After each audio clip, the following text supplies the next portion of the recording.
Judgment. Judgment is my ability to discern, evaluate, and make decisions. Judgment allows divine wisdom to flow through me. Judgment has two functions: drawing upon spirit for guidance and conclusion making. In listening for guidance, judgment is used in three ways: discerning, evaluating, and decision making. Proper exercising of judgment reveals that divine wisdom and your intuition are the same. Regret is a crippler. How exciting it is to learn about yet another of the spiritual gifts that God has implanted in you as a tool for spiritual development.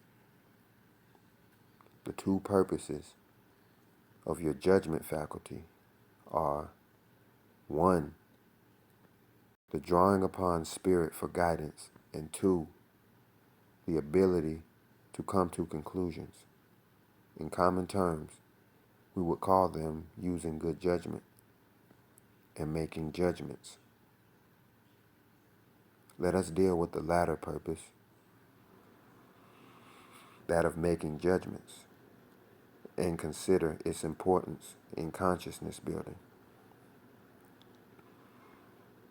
God is often referred to as divine mind. In divine mind, there are no such things as capacities, stages, boundaries, or scope. God is all that is, limitless, and all intelligence.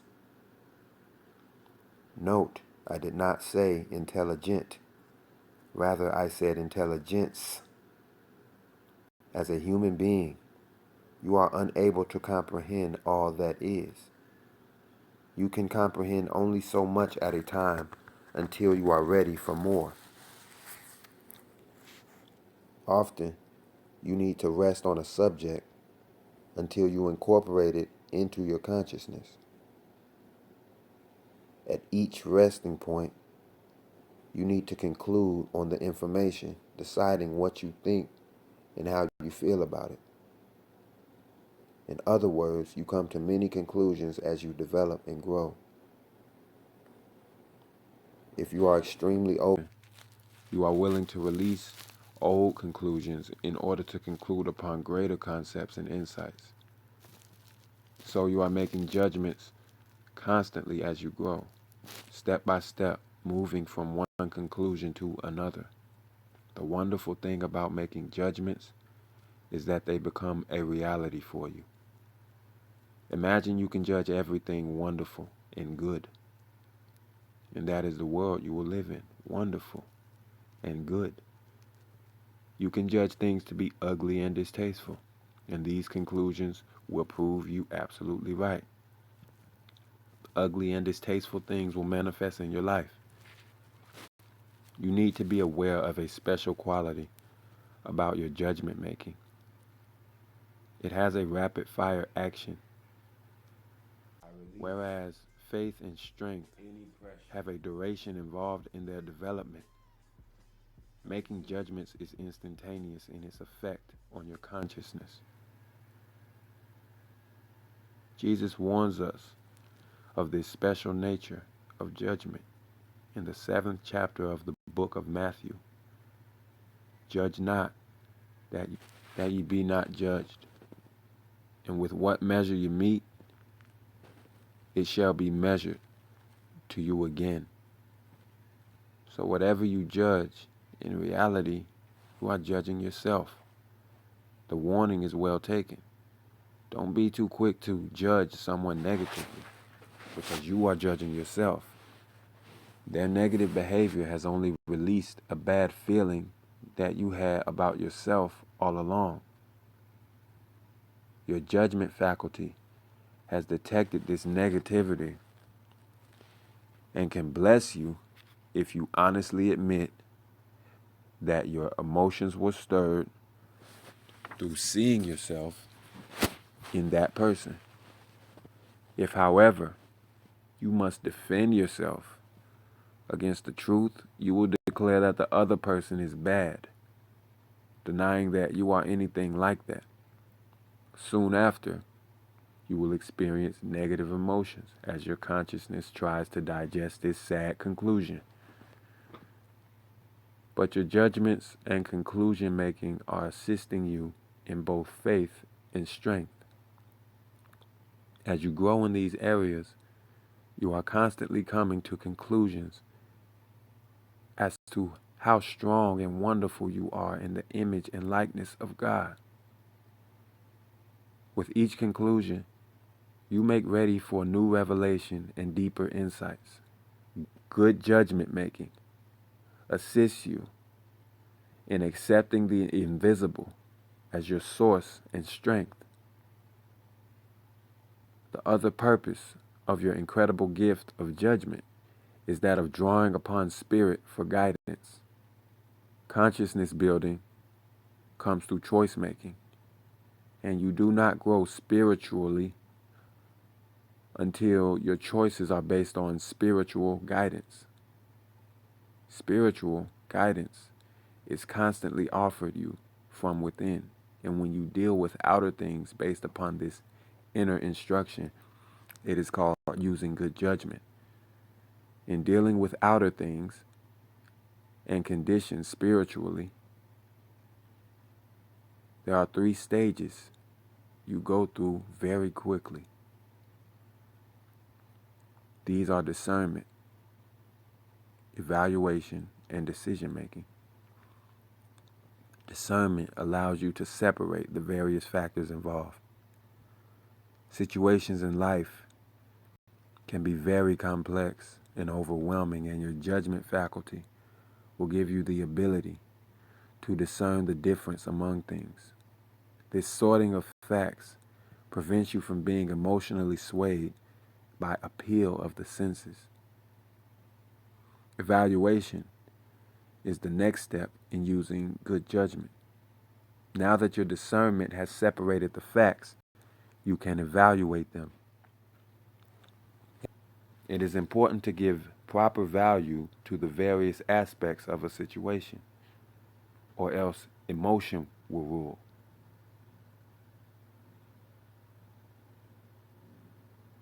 Emotion and appeal are not the same thing as good judgment in themselves.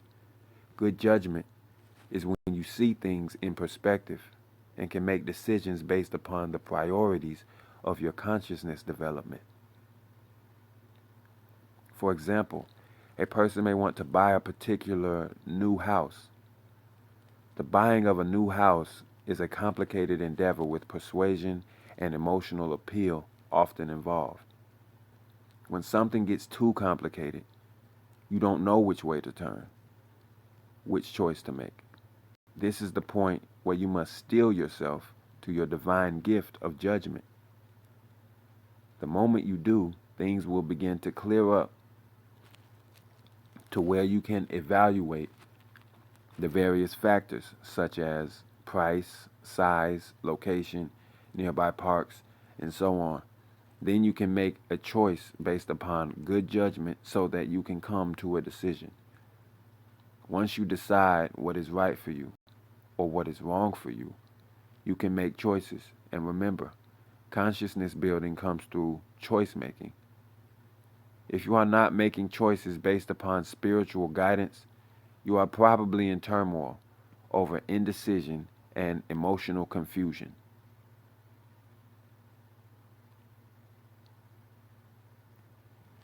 Now let us really look at the source of your gift of judgment.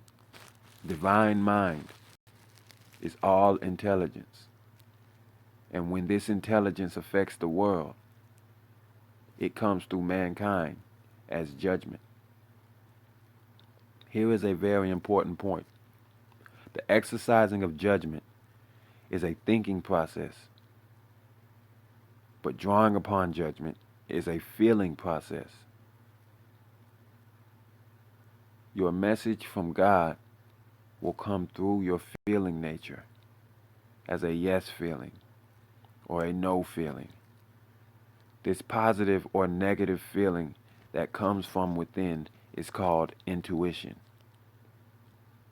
Your intuition will never fail you if you steel yourself to divine judgment and allow the discerning, evaluating, and decision-making processes to begin. If you stay calm and centered through the process, ideas will form in your mind and events will come into your life that will show you just how to go about carrying out your instructions. Hence, you exercise excellent judgment, even though a situation might be very complex. Remember, in steeling yourself toward divine judgment, don't try to figure out solutions for yourself. Release the situation into the hands of your Father and allow the right feeling to take over your consciousness. This is the Christ as judgment transforming you from within.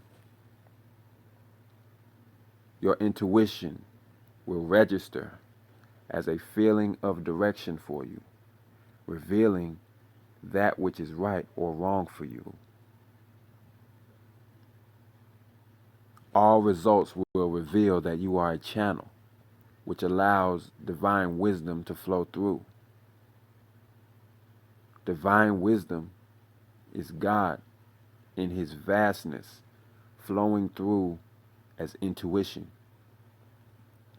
Your ability to draw upon infinite divine wisdom is your gift of judgment. As of yet, you do not exercise perfect judgment, but you are in the process of learning how. It is perfectly natural to make mistakes along the way, but mistake making is an area where you have to be careful about mixing the use of judgment and judgment making with negative emotions. It is damaging to judge yourself over using poor judgment. This is called regret. As you know, regret is a feeling of loss and sorrow and can result in self-condemnation and punishment. You must remember that your intuition is a guidance system, a system that gives you direction as to which way to go. It does not give you concrete black and white answers. It is vital that you become involved in the process of following this guidance, learning to turn left and then right. No turn or choice is actually a mistake. It is a sign to change direction in order to remain on course. If you declare one of your adjustments as a regretful mistake, you stop growing. Feeling sorry and lamenting stops your growth. Just as Lot's wife sorrowfully looked back at her past and became a pillar of salt, you too will become immobilized with regret. It is important to release so-called mistakes and name them valuable experiences. Regret is a crippler to consciousness development. Remember, a good, honest mistake is still a forward motion. It takes faith to trust your judgment. It also takes strength to stick with good judgment when appearances would distract you. It is important to steel yourself toward your Christ self daily, allowing faith, strength, and good judgment to fill you to overflowing. Otherwise, you are not equipped to meet challenges that will ask you to grow and stretch. Decide every day to communicate with God. That is good judgment. Scriptures. execute judgment in the morning. Jeremiah 21:12. Judge not, that ye be not judged. Matthew 7:1. Out of thine own mouth will I judge thee. Luke 19:22. Judge not according to appearances. John 7:24. As divine judge, who art thou that judgest another man's servant? To my perfect direction. To his own master he standeth or falleth.